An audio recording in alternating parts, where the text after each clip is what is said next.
தன்னுடைய வாழ்க்கையை தானே சமாளித்து கொண்டு செல்பவர், மிகப்பெரிய பிரச்சனைகளை சந்திக்கக்கூடிய தருணமா இருந்தாலும் சரி, தானே அதை சமாளித்து வெளியில வரக்கூடியவர்கள். அந்த இடத்துல அந்த கிரகம் உச்சம் பெறும்போது அந்த பலனை கம்மியா தான் கொடுக்கும். சுகஸ்தானாதிபதி மறைந்து இருக்கிறார். அந்த மறைந்து இருந்தாலும் அவர் அங்க உச்சம் பெறதுனால உங்களுக்கு இந்த காலகட்டத்துல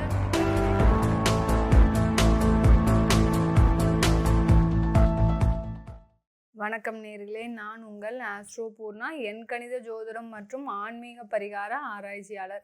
இன்னைக்கு நாம பார்த்துட்டு இருக்கிற தலைப்பு தமிழ் புத்தாண்டு பலன்கள், குரோதி வருட பலன்களை பற்றி பார்த்துட்டு இருக்கிறோம். அதன் வரிசையில இன்னைக்கு ரிஷபராசி அன்பர்களுக்கு குரோதி வருடம் என்ன மாதிரியான பலன்களை கொடுக்க போகுது, இந்த நேரத்துல நீங்க தெய்வ வழிபாடு என்ன பண்ணணும், அந்த தெய்வ வழிபாட்டின் மூலமாக உங்களுக்கு என்னென்ன பிரச்சனைகள் தீரப்போகுதுன்றதை நம்ம இந்த பதிவுல தெளிவா சொல்லியிருப்போம். அதனால சப்ஸ்கிரைப் பண்ணலைன்னா சப்ஸ்கிரைப் பண்ணிக்கோங்க. பெல் பட்டனில் ஆல் ஆப்ஷன் சூஸ் பண்ணிங்கன்னா நோட்டிஃபிகேஷனாக உங்களுக்கு என்னுடைய அடுத்தடுத்த பதிவுகள் வரும். கடைசி வரைக்கும் இந்த வீடியோவை ஸ்கிப் பண்ணாமல் பாருங்கள். ரிஷப ராசி அன்பர்களுக்கு இந்த குரோதி வருடம், அதாவது குரோதி வருடம்ன்றது சொல்கிறது சோபக்கிருது முடிந்து தமிழ் புத்தாண்டாகப்பட்ட அந்த குரோதி வருடம் தொடங்குகிறது.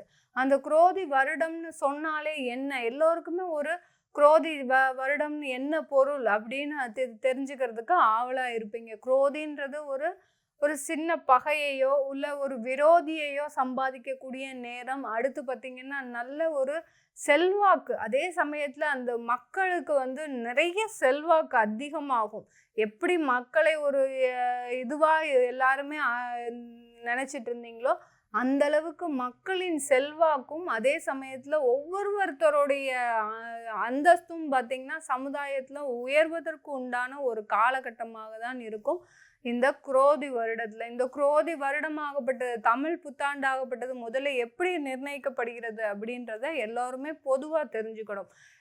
ஜோதிட ரீதியாக காலபுருஷன்னு சொல்லுவோம். அந்த காலபுருஷன்றது அந்த 12 ராசிகள், மேஷம், ரிஷபம், மிதுனம், கடகம், கன்னி, சிம்மம், இப்படி இந்த 12 ராசிகள் தான் காலபுருஷன். இந்த காலபுருஷன்ல முதல் ராசியாகப்பட்டது மேஷம், கடைசி ராசியாகப்பட்டது இந்த மீனம்.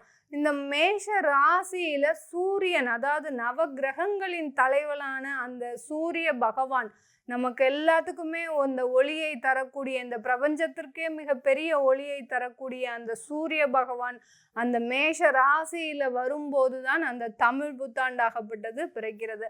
அந்த மேஷ ராசியில சூரிய பகவான் உச்சம் பெறுகிறார். இந்த காலகட்டத்தில் வெயில் அதிகமாக இருக்கும். சித்திரை, பங்குனி இந்த மாதிரியான அந்த நேரத்துல மிகப்பெரிய வெயிலின் தாக்கம் அதிகமாக இருக்கும். அவருடைய சூடாகப்பட்டது மிக அதிகமாக இருக்கும் சூரிய பகவானின். அதனால் அதுல இருந்து தான் இந்த தமிழ் புத்தாண்டு வருடம் பிறக்கிறது. இந்த ரிஷபராசி அன்பர்களுக்கு பொதுவாக சொல்ல போனா, இந்த ரிஷபராசி அன்பர்கள் தன்னுடைய வாழ்க்கையை தானே சமாளித்து கொண்டு செல்பவர்கள். யாருக்கிட்டையும் எந்த கன்சல்டேஷனும் கிடையாது. என்னுடைய வாழ்க்கை இப்படிதான் இருக்கும், இதுல ராசி என்ன, கிரகம் என்ன, பிரபஞ்சம் என்ன அப்படின்னு சொல்ற அளவிற்கு அந்த வாழ்க்கையை தானே நிர்ணயிக்கக்கூடியவர்கள் இந்த ரிஷபராசி அன்பர்கள். இந்த கிரகத்தின் மூலமாக தான் எனக்கு இது நடக்குமா அப்படின்னு கேட்டா, அவங்க கிட்ட போய் கேட்டா அவங்க அதை நம்பவே மாட்டாங்க. அந்த அளவிற்கு இந்த ரிஷபராசி அன்பர்கள் தன்னை ஒரு வாழ்க்கை வட்டத்திற்குள்ள கொண்டு செல்லக்கூடியவர்கள். அதே சமயத்தில் ஒரு வாழ்க்கையில் ஒரு மகிழ்ச்சியான தருணமாக இருந்தாலும் சரி, மிகப்பெரிய பிரச்சனைகளை சந்திக்கக்கூடிய தருணமாக இருந்தாலும் சரி, தானே அதை சமாளித்து வெளியில வரக்கூடியவர்கள் ரிஷபராசி அன்பர்கள். அதே சமயத்தில் தன்னுடைய வருமானத்தை இரட்டிப்பு ஆக்குவதில் மிக ஒரு கை தேர்ந்த நபர்களாக இருக்கக்கூடியவர்கள் இந்த ரிஷபராசி அன்பர்கள். இந்த ரிஷபராசிக்கு அதிபதி சுக்கிரன். அந்த சுக்கிரனுடைய குணாதிசயங்கள் எல்லாமே இவர்களுக்கு அப்படியே இருக்கும். எப்படி விண்வெளியில அந்த சுக்கிரனுடைய காலையில ஒரு 3:30க்கு எந்திரிச்சு பார்த்தோம்னா அதிகாலையில அந்த சுக்கிரன் மட்டும் தனியா அந்த பிரபஞ்சத்துல தெரியும். அந்த மாதிரியா இந்த ரிஷபராசி அன்பர்கள் எல்லோரிடத்திலையும் தனியாக தன்னை வெளிப்படுத்தி காட்டிக்கொள்பவர்கள் இந்த ரிஷபராசி அன்பர்கள். இந்த ரிஷபராசி அன்பர்களுக்கு இந்த தமிழ் புத்தாண்டு குரோதி வருடம் 12 பார்த்தீங்கன்னா சூரியன் உச்சம் பெற்று இருக்கிறார். 12ஆம் வீட்டில் இருக்கக்கூடிய அந்த சூரிய பகவான். ஏன்னா அந்த சூரியன் இந்த ராசி என்பர்களுக்கு, ரிஷபராசி என்பர்களுக்கு 4ஆம் வீட்டு அதிபதி, சுகஸ்தானாதிபதி. மறைந்து இருக்கிறார். அந்த மறைந்து இருந்தாலும் அவர் அங்க உச்சம் பெறதுனால உங்களுக்கு இந்த காலகட்டத்துல மிகப்பெரிய அளவுல நஷ்டம் எதுவுமே ஏற்படாது. அதுதான் ஒரு முக்கியமான விஷயம். ஒரு நல்ல ஒரு கிரகம், ஒரு நல்ல ஸ்தானத்தில் இருக்கக்கூடிய ஒரு கிரகம் மறைவு இடத்திற்கு செல்லும் போது, அந்த இடத்துல அந்த கிரகம் உச்சம் பெறும்போது அந்த பலனை கம்மியா தான் கொடுக்கும். உங்களுக்கு மிகப்பெரிய அளவுல அது தாக்கத்தை கொடுக்காது. கடந்த காலத்துல இந்த ரிஷபராசி அன்பர்கள் தொழில் செஞ்சுட்டு இருக்கும்போது நிறைய ஒரு ஏமாற்றங்களை சந்திச்சிருப்பீங்க. இந்த அளவுக்கு தான் இந்த ஏமாற்றம்னு இல்ல. அடுத்தடுத்து ஒரு நண்பர்களை நம்பி கூட்டாளியாக சேர்ந்து தொழில் செஞ்சிருப்பீங்க. அங்க நண்பர்கள் மூலமாக ஏமாற்றம் அடைந்திருப்பீங்க. சரி, நண்பர்கள் தான் நம்மளை ஏமாத்திட்டாங்க, நம்மளே தனியா வந்து தொழில் செய்யலாம் அப்படின்னு போகும்போது அந்த தொழில் எல்லாம் செஞ்சுட்டே இருக்கும்போது கடனுக்காக நீங்க கொடுத்த பொருட்கள் எல்லாத்துக்குமே உங்களுக்கு அந்த பணமே வந்திருக்காது. கடனுக்காக கொடுத்துருப்பீங்க, இந்த 40 நாள்ல தரோம், 45 நாள்ல தரோம் அப்படின்னு சொல்லியே உங்களுக்கு பார்த்தீங்கன்னா வாடிக்கையாளர்கள் கிட்டத்தட்ட 1 வருட காலத்திற்கு உங்களுக்கு அப்படியே பணத்தையே கொடுக்காமல் முழுவதுமாகவே அந்த கடனிலேயே உங்களுக்கு வாங்கியிருப்பாங்க. இப்போ இதனால நீங்க தொழில்ல நிறைய அடிபட்டிருப்பீங்க. எப்போ பார்த்தாலும் அந்த தொழில ஒரு கடன் தான் இருக்குமே ஒழிய உங்களுக்கு அதுல ஒரு லாபம், இப்போ ஒரு நல்ல ஒரு மாற்றத்தை கொண்டு வரலாம் அப்படின்ற ஒரு ஏக்கமே உங்களுக்கு இருக்காது இந்த ரிஷபராசி அன்பர்களுக்கு. அப்படிப்பட்ட அந்த ரிஷபராசி அன்பர்களுக்கு இந்த குரோதி வருடத்துல உங்களுக்கு மிகப்பெரிய வளர்ச்சி ஒன்று காத்துட்டு இருக்கு. இந்த காலகட்டத்துல உங்களுக்கு 11ஆம் இடத்துல அதாவது 10ஆம் இடத்துல இருக்கக்கூடிய அந்த சனி பகவான் பார்த்தீங்கன்னா உங்களுக்கு மிகப்பெரிய அளவுல ஒரு வளர்ச்சியை தரப்போறார். ஏன்னா இந்த காலகட்டத்துல அந்த சனி பகவானும் அடுத்து வருடம் ஆரம்பித்த ஒரு முதல் மாதத்திலேயே அந்த குரு பகவான் பெயர்ச்சி ஆகிறார், உங்க ராசிக்கே பெயர்ச்சி ஆகிறார். இந்த ராசிக்கு பெயர்ச்சி ஆகும்போது மிகப்பெரிய அளவுல உங்களுக்கு அந்த குரு பகவான் வருமானத்தை கொடுக்க போறார். இது நாள் வரைக்கும் வெளியில இருந்து வர வேண்டிய பணவரவுகள் எல்லாமே இந்த ரிஷபராசி அன்பர்களுக்கு வரப்போகுது. தொழிலில் இருந்து வரக்கூடிய பணவரவுகள், அடுத்து பார்த்தீங்கன்னா பெண்கள் மூலமாக லாபங்கள் அதிகமாக வருவதற்கு, இப்போ நீங்க தொழில் செஞ்சுட்டு இருக்கிறீங்க, அந்த தொழிலோடைய உரிமையை பார்த்தீங்கன்னா மனைவி பேர்ல மாத்தலாம் அப்படின்னு நினைச்சீங்கன்னா கண்டிப்பா அதன் மூலமாக மாத்துனீங்கன்னா அதுல உங்களுக்கு நிறைய லாபம் காத்துட்டு இருக்கு. அதுக்கு முன்னாடி நீங்க உங்களுடைய ஜாதகத்தையும் உங்களுடைய மனைவி ஜாதகத்தையும் முழுவதுமாக ஆய்வு செஞ்சுக்கணும். இந்த மாதிரியா ரிஷபராசி அன்பர்களுக்கு தொழில் மூலம் வருமானம், பெண்கள் மூலமாக லாபம், அடுத்து பார்த்தீங்கன்னா இந்த காலகட்டத்துல தொழிலாளிகள் உங்களுக்கு அதிகமாக சப்போர்ட் பண்ணுவாங்க. என்ன சார் செய்யணும், உங்களுக்கு நான் செஞ்சு கொடுக்குறேன், எனக்கு நீங்க மாச சம்பளமே கொடுக்காட்டிலும் பரவாயில்ல, நல்லா செஞ்சு கொடுக்குறேன் அப்படின்னு சொல்லக்கூடிய அளவிற்கு இந்த ரிஷபராசி அன்பர்களுக்கு தொழிலாளிகள் ஒரு உறுதுணையாக ஒத்துழைப்போடு நடக்கக்கூடிய வருடமாக தான் இந்த குரோதி வருடம் இருக்க போகுது.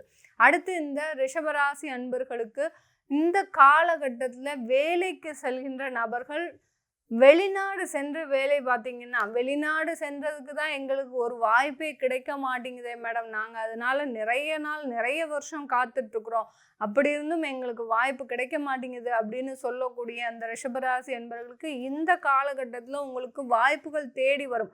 இது நாள் வரைக்கும் நிறைய தடைகளை தாமதங்களை சந்திச்சிட்டு இருப்பீங்க. ஒரு அப்ரூவலுக்காக வெயிட் பண்ணிட்டு இருப்பீங்க. ஆனால் அந்த அப்ரூவல் கிடைச்சிருக்காது. அதே இடத்துல விசா எல்லாமே அப்ரூவல் ஆயிருக்கும், உங்களுக்கு விசா கிடைச்சிருக்காது.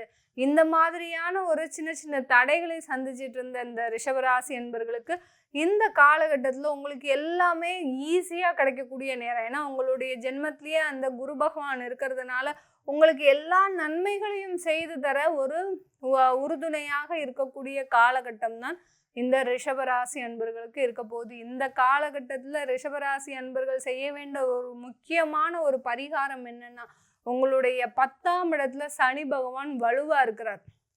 அதனால நீங்க உங்க வீட்டு பக்கத்துல இருக்கிற காவல் தெய்வத்திற்கு 1 லிட்டர் எண்ணெய் வாங்கி கொடுத்து, நல்லெண்ணெய் வாங்கி கொடுத்து வாரமோ இல்லை மாசத்துக்கு ஒரு வாட்டியோ, அந்த காவல் தெய்வங்கள்னு சொல்றது இந்த கருப்பசாமி, சுடலை சாமி, அந்த மாதிரியான அந்த ஆயுதங்களை ஏந்தி இருக்கிற அந்த காவல் தெய்வத்துக்கு நீங்க எண்ணெய் வாங்கி கொடுத்தீங்கன்னா இந்த ரிஷபராசி அன்பர்களுக்கு உங்களுக்கு இருக்கக்கூடிய வேலையில இருக்கக்கூடிய பிரச்சனைகள் முழுவதுமாக தீர்ந்துரும். ஏன் நம்ம சனி பகவானுக்கு இந்த மாதிரியான ஒரு பரிகாரம்லாம் செய்கிறோம் அப்படின்னா, அந்த சனி பகவான்றது தொழிலை குறிக்கக்கூடியவர், அதே சமயத்துல ஒரு வேலையையும் குறிக்கக்கூடியவர்.